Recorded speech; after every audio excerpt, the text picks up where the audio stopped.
The air was thick with laughter inside the crowded sports complex, the kind of laughter that carried sharp edges meant to cut someone down. It wasn't a warm, cheerful laughter. It was mocking, the kind of noise that turns one person into the butt of the joke while everyone else feels taller for piling on. At the center of it all stood a woman most of them hardly noticed before that moment. She was dressed plainly, a loose shirt and faded jeans, nothing remarkable. She didn't look like a competitor, and that was the point.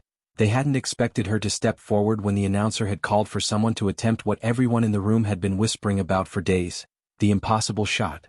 It had become almost a legend among the regulars at the archery range, a target set so far back and at such an unforgiving angle that even seasoned competitors shook their heads at the idea.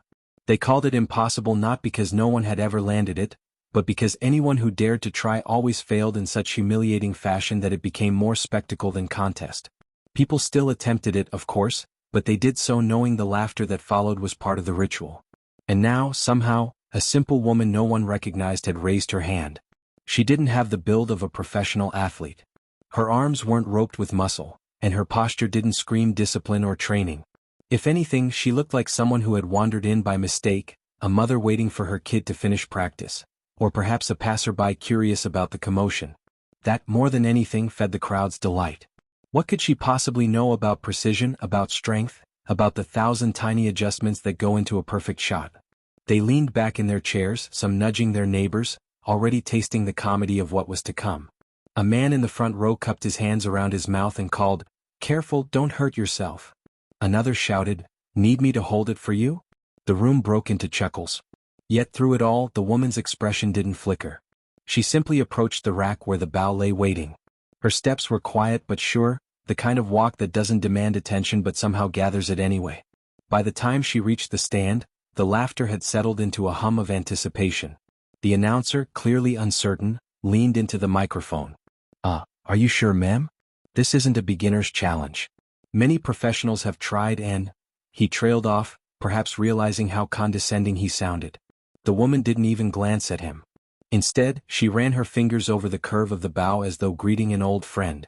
The gesture was subtle, but it caught the eyes of those who knew the feel of archery, the way her thumb traced the grip, the way she flexed the string gently to test its resistance. It wasn't the clumsy fumbling of someone unfamiliar. That detail, quiet as it was, silenced a few whispers. Still, the majority dismissed it. Plenty of amateurs watched enough online videos to mimic confidence. What mattered was the shot, and the shot was impossible.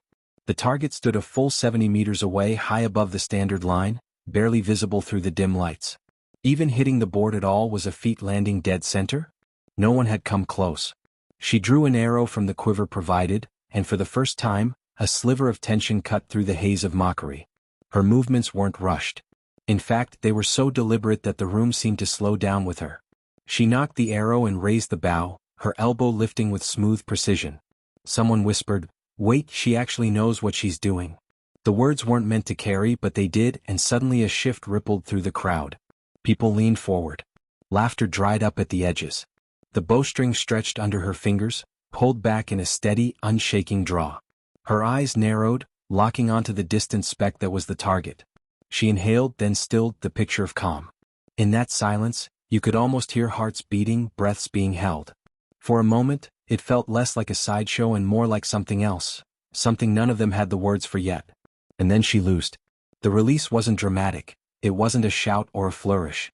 It was simple, almost understated, the way a master signs their name after a lifetime of practice. The arrow sliced through the air, the faint hiss of speed barely audible over the stunned quiet. Every eye tracked its flight, expecting the usual outcome. An embarrassing miss, a scrape against the outer rim, another reason to chuckle. But the arrow flew straighter than any they had seen before. It carried a certainty, as though it had no intention of doing anything but obeying its archer. The seconds stretched, the sound of its flight growing sharper in the silence, until finally, impossibly, it struck. Not the rim. Not the board's edge. Dead center. The bullseye. A shot no one had ever made. The impossible shot. For a heartbeat, no one reacted. The crowd sat frozen, jaws slack, minds scrambling to process what their eyes had just witnessed. It was as if the world itself had paused to acknowledge the moment. Then, slowly, the silence shattered. Gasps rang out, disbelief layered with awe. A man in the back stammered, no way she just did that." Another muttered, That's that's not possible. Yet there it was, the arrow quivering gently in the exact heart of the target, mocking every doubt, every smirk, every laugh that had filled the room minutes before. The woman lowered her bow with the same calm composure she had carried throughout, as if what she had done was no more surprising to her than breathing. She didn't smile, didn't gloat, didn't even look for approval. She simply set the bow down and turned as though ready to leave, while behind her the crowd erupted, not in laughter this time, but in a storm of voices, astonished, shaken, utterly transformed by what they had seen. The eruption of voices inside the hall didn't sound like the same crowd that had been mocking moments before. It was chaos, shouts overlapping, chairs scraping against the floor as people stood, craning their necks to see the target as though disbelief demanded a second look. Some rushed forward to confirm what their eyes already told them, pointing with wide gestures toward the arrow that still trembled in the bullseye. The announcer nearly dropped his microphone, stammering nonsense before managing a broken laugh. "Ladies and gentlemen, I don't believe what we've just witnessed." His words were drowned in the storm of astonishment, but the woman paid none of it any mind. She walked with unhurried steps, the same quiet composure that had carried her to the stand in the first place. Her pace said she wasn't interested in basking in their applause, and perhaps that was what silenced some of them more than the shot itself. There is something unnerving about a person who achieves the impossible and then acts as though it was never impossible at all. One man, a seasoned competitor with years of trophies to his name, pushed his way forward until he stood in front of her. His face was flushed with the raw heat of disbelief. "Who are you?" he demanded, his voice louder than necessary, as though the volume could make sense of what he couldn't. The woman paused, tilting her head slightly, and then gave the faintest shrug. "No one," she said softly, and then continued toward the exit. That answer, so stark, so dismissive, landed like another arrow. The crowd rippled with murmurs, speculation buzzing in every direction. No one. How could someone like that, dressed so simply, carrying herself like a stranger to the spotlight, hold the ability to achieve what experts had failed to do for years? And why did she seem so utterly unshaken by it? It was as if she hadn't just rewritten the boundaries of possibility but had simply reminded the world of something it had forgotten. By the time she reached the doorway, a cluster of people had followed her, driven less by malice than by desperation. They needed answers. The impossible shot wasn't just a trick to them anymore. It was a challenge to their understanding of skill, of effort, of mastery. A young boy tugged at her sleeve, wide-eyed, his voice trembling with innocence. "How did you do that?" he asked. She looked down at him, and for the first time since entering the hall, something like warmth flickered across her face. Kneeling slightly, she whispered so softly only he could hear, "The arrow listens if you listen first." The boy blinked, confused, but before he could press for more, she rose and stepped outside into the evening air, leaving the crowd behind. Outside, the world was quieter but not free of echoes. Her name was already being spoken, even though no one knew it. Phones had come out the moment the arrow struck, recordings spreading like wildfire through social feeds. Within minutes, the story of a simple woman making the impossible shot was already catching fire online, headlines spinning with words like mystery, miracle, and unbelievable. None of it seemed to reach her. She walked through the parking lot with the same steady calm, the last light of the sun catching on her hair as though the day itself was bowing to her presence. People trailed after her still, some trying to stop her with questions, others begging for another display. But she moved past them all, neither rude nor receptive, as if her world lay on a different frequency entirely. One of the range officials hurried after her, calling out, "Wait! Please, you can't just leave like this. We need to know, are you a professional? Have you competed before? Where did you learn?" He sounded half frantic, half pleading, his voice quivering on the edge of reverence. The woman stopped then, turning to face him. The official's breath caught as he looked into her eyes. There was no arrogance there, no flash of pride, but neither was there apology. It was a gaze that carried the weight of someone who had seen more than anyone around her could imagine. "I learned," she said slowly, "because I had to. Not for medals. Not for cheers." She let the words hang in the air, then turned away again, leaving the man rooted to the spot as though she had pinned him there with invisible arrows. Far from the commotion of the hall, she found her way to a quiet bench near the edge of the city park. The crowd had finally thinned, though a few onlookers lingered at a respectful distance, unsure whether to approach. She sat, folding her hands loosely in her lap, her breathing steady. If anyone had dared to sit close enough, they might have seen that her fingers trembled just slightly, the only outward crack in her composure. For all her calm, for all her skill, the shot had cost her something. Not in the physical sense, her body was strong enough, trained through years of unseen effort, but in the way memories return when you least expect them. That arrow had carried not just precision but the weight of her past, a past she had spent years keeping hidden. Tonight, by proving the impossible, she had risked dragging it back into the light. As the sky deepened and city lights blinked awake, she closed her eyes, recalling another place, another time. A field stretching under the endless sky of her childhood, her father's steady hands guiding hers as she learned to hold a bow for the first time. His voice, low and patient, repeating words that etched themselves into her bones. A shot is not about strength. It is about truth. Find the truth, and the arrow will always find its way. She had carried those words with her long after his voice was gone, long after hardship had forced her away from the simple joys of childhood. And tonight, without meaning to, she had let the world glimpse the truth she had kept hidden all along. She opened her eyes again, the noise of the city rushing back, and whispered into the dark, "It's begun." The days that followed were anything but quiet. By morning, the video had spread far beyond the city, appearing on news channels, blogs, and countless social feeds. The headline repeated in different words, but the core was always the same. A simple woman had done what the best could not. Reporters called her the mystery archer, some claiming she must have been a retired Olympian hiding in plain sight, others suggesting trickery, though none could explain how. Slow-motion footage broke the shot down frame by frame, analysts scrutinizing every movement of her draw and release, marveling at the precision that seemed too perfect to be real. The arrow's flight was replayed millions of times, each replay adding to the legend. And yet, while the world speculated, the woman herself had vanished from the scene. She hadn't given her name, hadn't returned to the archery range, hadn't answered to the world now clamoring for her story. In a small apartment at the edge of town, she sat quietly at her table, sipping tea while the television played muted news reports of herself. She watched her own image flicker across the screen, the slow-motion footage of her shot, the freeze frames of her walking away, the grainy phone videos from the crowd, but her eyes were distant, unfocused. She hadn't sought this attention, and part of her wished she could undo the moment entirely. Yet another part, buried deep, knew this was inevitable. You cannot carry a gift so sharp and powerful without the world noticing eventually. Sooner or later, it demands to be seen. She leaned back, her thoughts drifting again to her father, to those long-ago lessons in the fields. She remembered how he warned her, "If you ever reveal what you've been taught, you will not have peace. The world does not understand what it cannot measure." She had never forgotten those words, and now they felt prophetic. The knock on her door came sooner than she expected. 3 sharp raps, not the uncertain tap of a neighbor but the deliberate rhythm of someone who had been sent. She rose slowly, setting her cup aside, her every movement calm though her pulse quickened. Through the peephole she saw 2 men in neat suits, their posture betraying authority. Opening the door only a crack, she regarded them silently. "Ma'am," one said, flashing a badge too quickly for her to read. "We'd like a word about the demonstration you performed at the archery range."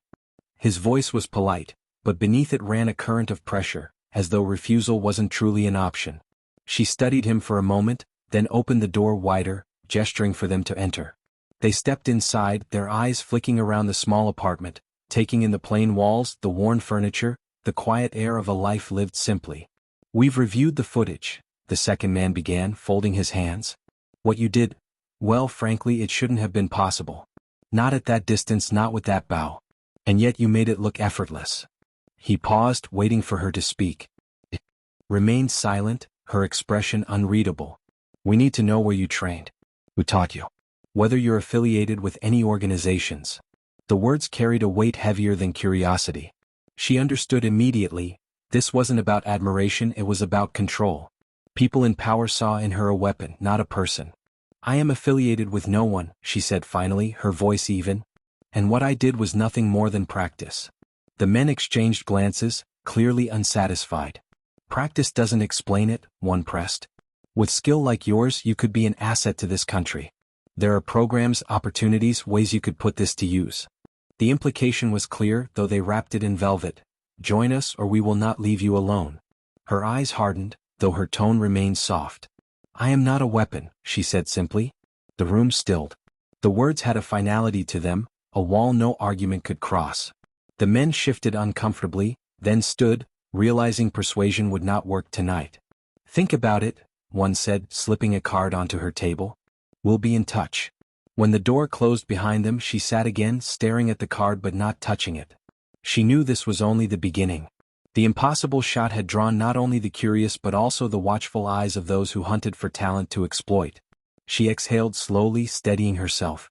She had spent years hiding, years blending in as no one. Now, against her will, the world had begun to see her as someone extraordinary. And that meant her past, the one she had buried, would not stay buried much longer. That night, sleep eluded her. She lay awake, listening to the hum of the city outside, her mind alive with memories she had fought to keep locked away. She saw again the day she first surpassed her father's skill, the way his eyes had shone with pride and fear in equal measure. She remembered the day he pressed the old bow into her hands, whispering, "Guard this gift, for it will cost you more than you know." And she remembered the night he never returned, lost to forces she had never fully understood but had always suspected. The bow had been her inheritance, but also her curse. She turned onto her side, staring at the dark outline of the weapon that now rested hidden in her closet. For years she had kept it away, refusing to touch it except in the most private of moments. But tonight the weight of it pressed on her like a shadow. As dawn crept over the horizon, she rose and opened the closet, her fingers brushing the old wood of the bow. It wasn't the same one she had used at the range, that had been theirs, ordinary, chosen at random. This was hers, carved with faint patterns her father had etched, markings she had never fully deciphered. She held it with reverence, as though it were alive, as though it too knew the danger they now faced. Standing by the window, she whispered into the early light, "You've been quiet long enough." It was both a promise and a warning. The world had seen her once, and that glimpse was enough to stir sleeping giants. Now, whether she wanted it or not, the storm was coming. The storm arrived faster than she anticipated. Within 2 days, journalists began showing up at the archery range where it had all happened, hounding the staff for details. Photos of her face circulated online, captured from shaky cell phone footage. Strangers debated her identity with the fervor usually reserved for celebrities. Some insisted she was an athlete in disguise, some said she was ex-military, while others, more imaginative, spun theories that bordered on myth. A few even claimed she wasn't human at all, that no normal person could achieve that shot. The speculation grew wild, but the woman at the center of it all remained silent. She moved through her days as though nothing had changed, shopping at the same small grocery, walking the same quiet streets, sipping tea at the same window seat in her apartment. Yet beneath the calm surface she felt the noose tightening. She had lived invisibly for so long that being seen felt like standing under a spotlight too bright to endure. That evening, as she returned from the market with a bag of simple groceries, she noticed a figure leaning casually against the brick wall across from her building. He wasn't dressed like the officials who had visited before. No stiff suit, no badge flashed too quickly to read. Instead, he wore a faded jacket, hands tucked in the pockets, his posture loose but watchful. His eyes tracked her without pretense, sharp and unblinking. She paused at the entrance, her instincts prickling. This wasn't a journalist, nor a curious neighbor. This was something else. Slowly, she ascended the steps, unlocking her door with deliberate calm. As it swung shut behind her, she glanced once more through the peephole. The man hadn't moved. He stood there like a sentinel, as though he had all the time in the world. She lit a single lamp, setting her groceries aside. Her thoughts raced, but her face remained composed. If men in suits represented institutions that wanted to recruit her, this man represented something older, something less official but no less dangerous. She sat at the table, pouring herself tea though her hands itched for the bow hidden in the closet. For long minutes she waited, the ticking of the clock filling the silence. Then the inevitable knock came. Not 3 sharp raps this time, but 2, deliberate and patient, as though reminding her that he could wait forever. Rising, she opened the door just enough to meet his gaze. He smiled faintly, though there was no warmth in it. "You're hard to find," he said, his voice low, steady. "But not impossible." She didn't answer, simply holding the door as a barrier. His smile widened slightly, as if amused by her silence. "That shot you made, it wasn't skill alone. I know what I saw. And I know where it comes from." His words pierced through her calm like cold steel. Few people could recognize what lay beneath the surface of her talent. She considered closing the door, ending the conversation, but his next words froze her in place. "Your father taught you well." For the first time her expression cracked. He saw it and his eyes gleamed. "Yes," he continued softly, "I knew him. We all did once. He was part of something larger, something the world never understood. And now, it seems, his daughter has inherited more than just his bow. Her grip tightened on the doorframe. "You don't know what you're talking about," she said, her voice low. But the denial rang hollow even to her own ears. The man leaned closer, his tone calm but unyielding. "I know enough. Enough to understand that what you call a gift is more than talent. It's knowledge, passed down, guarded. And now that you've revealed it, others will come. They'll try to claim you, use you. But you already know that, don't you?" She said nothing, but her silence was answer enough. For a moment, they stood in tense stillness, two worlds colliding in the narrow space of a doorway. Finally he straightened, slipping his hands from his pockets. "Think about it," he said quietly. "Your father didn't die by chance. He died because he chose to keep that knowledge hidden. And now you've shown the world it still exists. Decide carefully what you'll do next." With that, he turned and walked away, leaving her in the doorway, her pulse pounding in her ears. When she finally closed the door, she leaned against it, her chest rising and falling with controlled breaths. The man's words rattled through her mind, stirring memories she had buried deep. She remembered her father's disappearance, the unanswered questions, the whispers of people who seemed to know more than they said. She had told herself it was an accident, a cruel turn of fate, but in her heart she had always suspected otherwise. Now, hearing a stranger confirm it so bluntly tore open wounds she thought had healed. She moved to the closet, pulling out the bow with trembling hands. Her father's markings glowed faintly in the dim light, patterns that seemed to pulse with meaning just beyond her comprehension. She traced them with her fingers, whispering, "What did you leave me, father? What truth am I holding?" The night stretched long and she didn't sleep. Instead, she sat with the bow across her lap, eyes fixed on the shifting city lights beyond her window. She knew the man was right about one thing. The world had seen, and now the world would not let her go. Whether it was governments hungry for control, strangers chasing myths, or ghosts from her father's past, they would come. And if she wanted to survive, if she wanted to honor the man who had taught her everything, she would need to decide who she truly was. A simple woman as she had always claimed? Or the heir to a legacy that could change everything? By the time dawn crept into the sky, her decision wasn't made, but one truth had crystallized in her heart: she could no longer hide. The impossible shot had opened a door, and there was no going back through it. The morning air felt heavier than usual as she stepped outside, bow hidden in a long case slung discreetly across her shoulder. She kept her pace even, her gaze steady, but inside her chest the rhythm of her heartbeat quickened. After the encounter with the man who claimed to know her father, she knew she couldn't simply wait in her apartment for events to unfold. The world was circling too close, and answers, real answers, were long overdue. She walked through the city streets until the glass towers gave way to older blocks, the kind of neighborhoods where whispers still lived in shadowed corners. She remembered faintly that her father had often disappeared into these parts of town, returning late, his hands marked with dust and ink. As a child she had asked where he went. He would smile faintly and say, "To speak with the past so it doesn't forget us." Only now, years later, did those words begin to sharpen with meaning. Her first stop was a small bookstore wedged between two abandoned shops, its paint peeling and windows fogged with dust. Few people entered here anymore, which made it the perfect place for secrets. The bell above the door jingled softly as she stepped inside.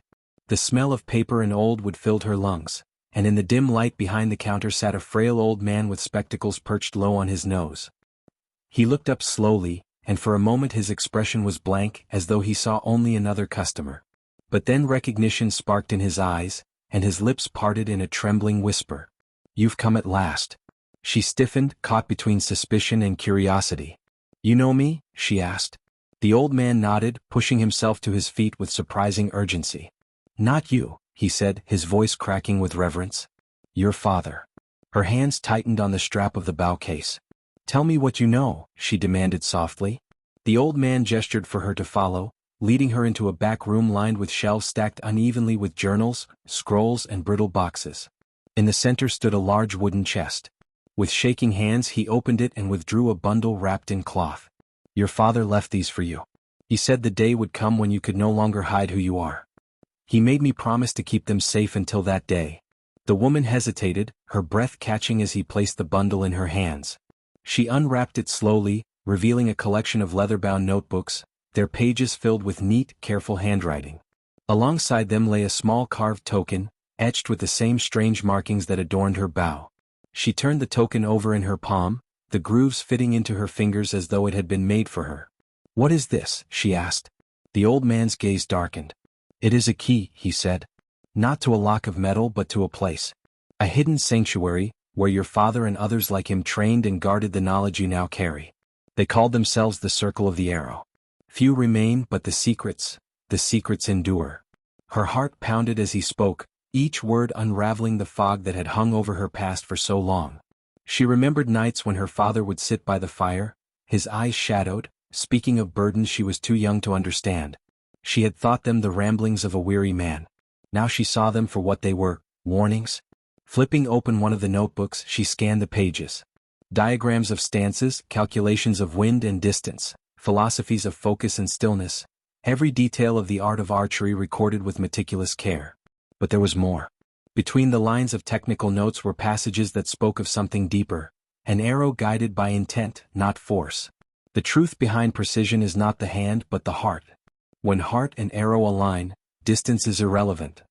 She felt her father's presence in every word, as though his voice whispered from the pages.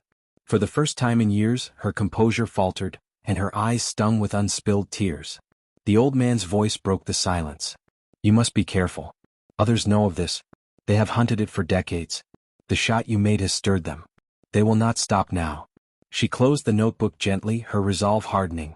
Then I need to find this sanctuary, she said. If my father meant for me to inherit this, I need to understand it fully. The old man's face creased with worry. It is not an easy path. Even if you find it, the circle demanded more than skill. They demanded sacrifice. She nodded slowly, sliding the notebooks back into the cloth. I understand. She didn't, not fully, but she knew enough to realize there was no turning back. As she left the bookstore, the token heavy in her pocket, she felt the invisible threads of her life pulling tighter. The city around her seemed louder, sharper, as though every passing glance might conceal an enemy. She walked with purpose, but her mind raced. Somewhere beyond these streets lay a sanctuary her father had once known, a place where his secrets, and perhaps the truth of his death, waited. The man who had appeared at her door had been right about one thing. The impossible shot had changed everything. But it was more than just a moment of skill, it was the beginning of something her father had prepared her for since childhood. Now, with his journals as her guide and the weight of a legacy pressing on her shoulders, she would follow the path he had walked. The time of hiding was over. The time of truth had begun. The air was tense that evening as Elena returned home after the long draining day. Her little cottage felt different now, as if the walls themselves knew she had crossed a line between ordinary life and something far greater. She sat at the wooden table, staring at her hands, still trembling slightly from the echoes of laughter and disbelief she had faced earlier. The impossible shot was no longer just a rumor or a daring attempt. It had become a challenge thrown in her path and she had accepted it. But now, with the night closing in, she felt the weight of what lay ahead pressing heavily on her shoulders. She could hear the mocking voices replaying in her mind, yet beneath them was something stronger, a quiet certainty that she had been walking toward this moment her whole life. The old bough leaned against the wall, and when her eyes fell on it, a flicker of resolve steadied her heart. She knew tomorrow would demand not just skill, but courage deep enough to withstand every ounce of scorn still waiting for her. As she tried to rest, sleep would not come easily. Memories surfaced of her father teaching her in the fields, telling her that a true marksman did not aim with the eye alone, but with the soul. She remembered how he had placed an apple on a fence post and asked her to draw back the string, telling her not to worry about the distance but to breathe and feel the moment. Those lessons had carved something into her bones, a discipline and patience that she carried even now years later. Perhaps this was why she, of all people, had been drawn to the challenge. It was not arrogance that guided her, but an instinct passed down to her like a hidden inheritance. She turned on her side and closed her eyes, whispering to herself that failure was not the end. What truly mattered was showing them that even the so-called simple could hold greatness within. Dawn came with a hushed silence, as though the world itself was holding its breath. Elena rose early, her movements deliberate, her heart pounding with both dread and anticipation. She packed her bough carefully, wrapped in cloth, and tied her hair back with steady hands. On her way to the square, she noticed neighbors peering from behind windows and doorways, their faces a mixture of skepticism and curiosity. News of the event had spread like fire through dry grass. Everyone wanted to see the spectacle of a common woman daring to attempt what seasoned men had failed to do. When she reached the gathering place, she saw the target set far across the open ground, so distant it looked no bigger than the head of a nail. The crowd had already formed in a wide circle, murmuring, exchanging bets, and pointing when they saw her approach. The so-called impossible shot loomed before her, and for the first time she felt the enormity of it pressing against her chest. The challengers were already waiting, men in finely tailored coats, their bows polished and shining, their arrogance carried in the way they leaned against the railings. One of them smirked as she walked past, calling out in a voice loud enough for all to hear, asking if she had come to bring firewood instead of arrows. The crowd laughed, the cruel sound swelling around her like a wave, but she did not falter. Instead, she raised her chin, her steps calm, her eyes fixed on the target. The laughter rolled off her like rain on stone, for she had long grown used to being underestimated. She took her place at the marked spot, laid her bow across her knees, and began to prepare without saying a word. Something in her silence unsettled them. Their jeers grew louder, almost desperate, as though they feared her quiet confidence more than her supposed incompetence. The contest began, and one by one the men took their shots. Each arrow cut through the air with speed, but the target was merciless in its distance. The arrows fell short, some veering wide, some landing in the dirt halfway. Every miss drew sighs and groans from the onlookers, though laughter often followed, especially when the shooters themselves tried to excuse their failures with nervous grins. Elena watched closely, not to gloat but to study the wind, the way the light shifted, the way the air carried the shafts. She was patient, waiting, biding her time until the moment was hers. When her turn finally came, the noise of the crowd rose again, mocking and taunting. But Elena blocked it out, focusing on her breathing, remembering her father's words as though he stood beside her again. She stepped forward, lifting the bow with deliberate grace, her hands steady, her movements fluid. She knocked the arrow and pulled the string back, the wood creaking under the strain. The crowd quieted slightly, curiosity slipping through their scorn. In that silence, Elena closed her eyes for a heartbeat, aligning not just her sight but her spirit. Then with a steady breath she released. The arrow soared through the air, a thin streak against the morning light, faster and truer than anyone expected. The crowd gasped, necks craning as they followed its path. It struck the target, not perfectly in the center but close enough to ring against the wood with undeniable force. For a moment there was stunned silence, then a ripple of shock spread through the onlookers. But Elena did not smile, nor did she bask in their disbelief. She simply lowered her bow, calm and quiet, as though this outcome had been certain all along. The men who had laughed stood frozen, their smirks wiped clean, their pride wounded.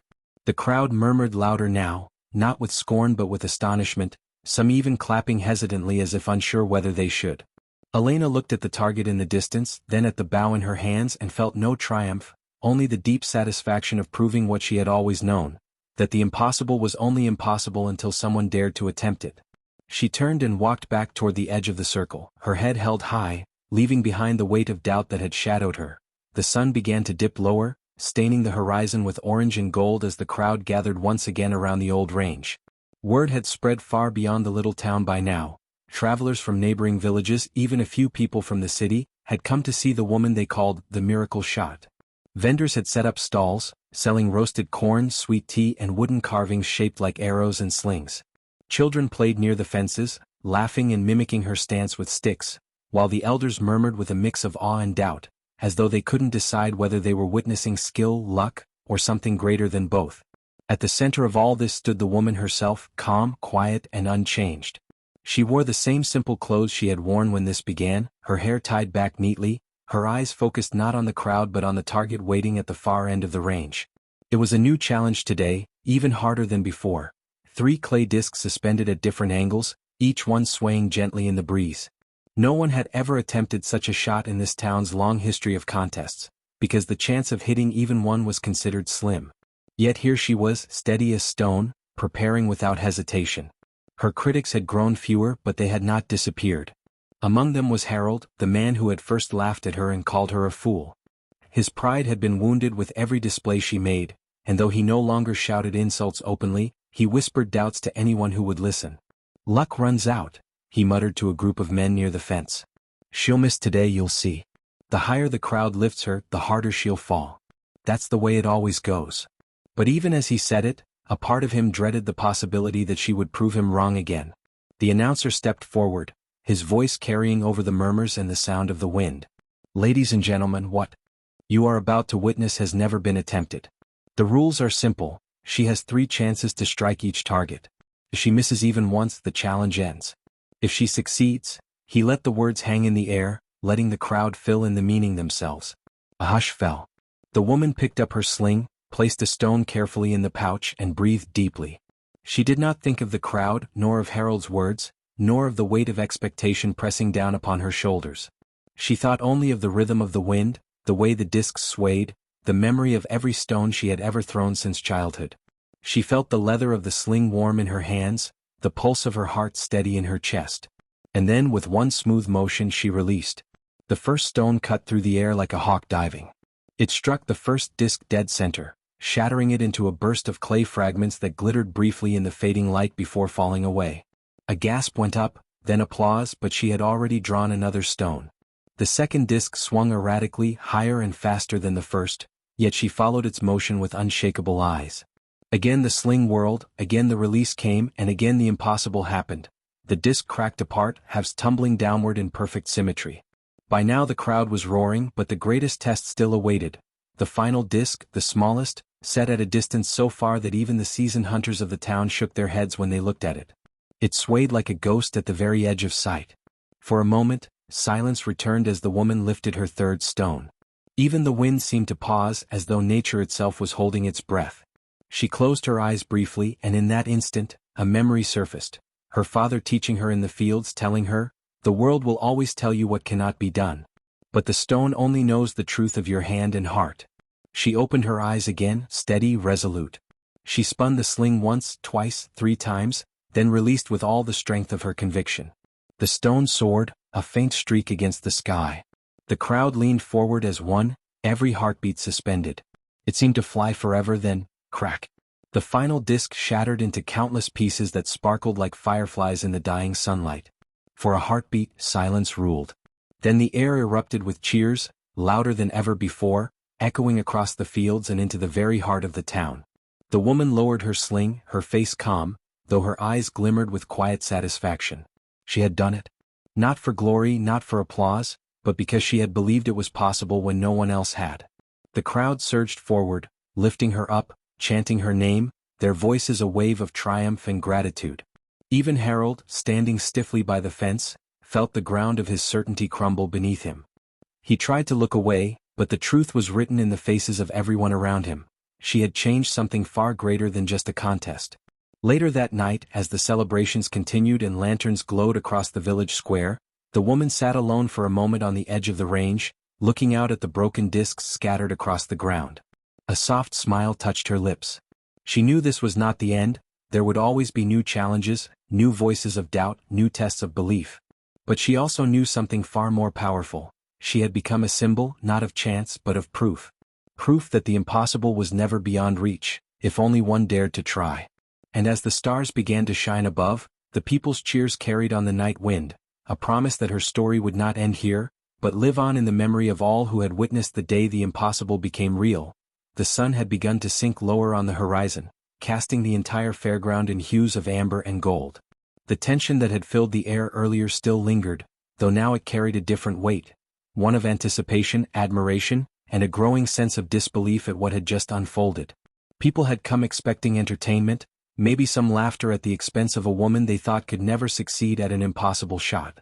But instead they had been shaken, their doubts shattered, their pride humbled by the very person they had underestimated most. The woman still stood by the shooting line, her hands calm, her eyes steady, her breathing controlled. She had released the final shot moments ago, and the echo of it still seemed to hang in the air. The impossible target had been hit. A bullseye cleaner than any seasoned marksman could have achieved. For a moment there had been silence, an almost sacred stillness, before it was broken by a roar of gasps, exclamations, and applause. But even now, after the noise had subsided, no one quite knew what to say. They simply watched her, unable to reconcile the quiet woman they had mocked with the champion who had done the impossible. Some of the men who had laughed the hardest earlier were now shifting uncomfortably, shame painting their faces red. They remembered every jeer, every smirk, every dismissive comment they had thrown her way. And now those words burned like fire in their throats. They had been so sure, so confident in their superiority, that they hadn't even considered the possibility of being wrong. Yet here she stood, proof that their arrogance was nothing more than weakness disguised as certainty. One of the judges stepped forward, almost hesitant to approach her. He carried the final scorecard, though everyone already knew what it would say. Still, procedure mattered and the competition had to be closed officially.